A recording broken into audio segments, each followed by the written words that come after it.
Can Lando Norris actually become a world champion? I know that's a big question to ask, but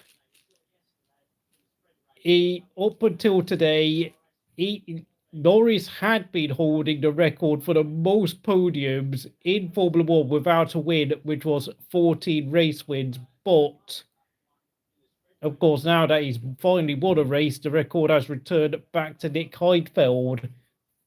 And the way Lando Norris controlled the race when he decided to gamble and stayed on the same hard tyres after Verstappen pitted and got a bit of luck with the crash between Magnussen and Sargeant.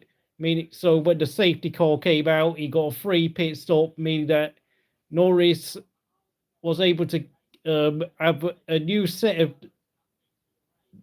medium tyres that were about no.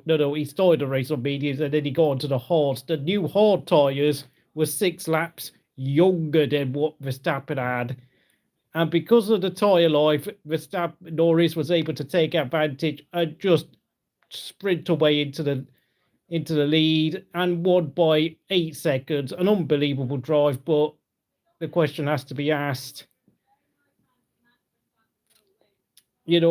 but even though it was a superb race performance, it has to be said, though, Norris was a bit poor in both qualifying sessions in the sprint and for the main race qualifying.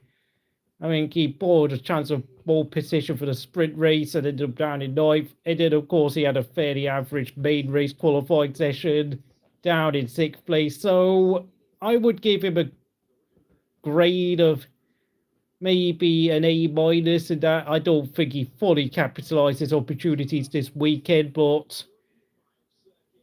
whilst it might seem like a crazy question to ask whether Lando Norris could really become a world champion, I mean, the fact of the matter is, we did see his pace and potential in his early days at McLaren, where he gave Carlos Sainz a good run for his money, and then he fully dispatched Ricciardo in the 2 years they were together and completely crushed the confidence out of the Australian 8-time Grand Prix winner. No mean feat, you've got to realise.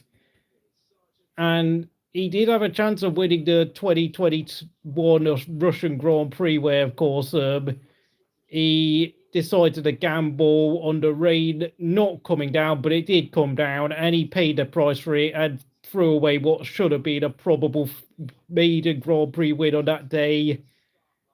But the thing is, with Lando Norris, I think he has gained a lot of experience. He's learned a lot from his mistakes in the past.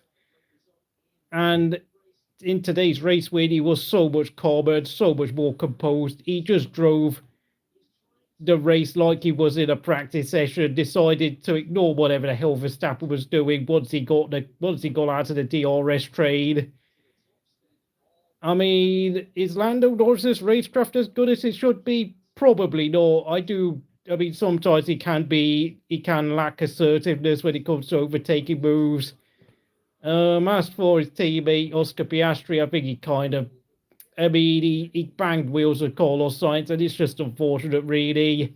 It really is one of those things. It happens. That racing incidents that, of course, left Oscar Piastri all the way down in 17th place once he fell down the order and had to have a pit stop for his front wing change.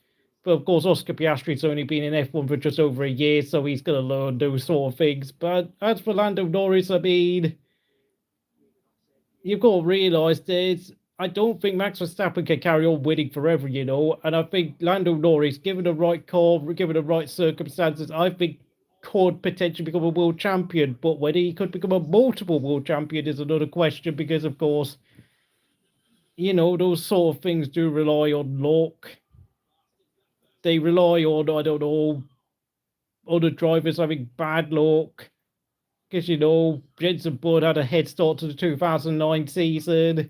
Kimi Räikkönen took advantage of Hamilton and Alonso fighting each other and taking points off each other. So, but, never say never.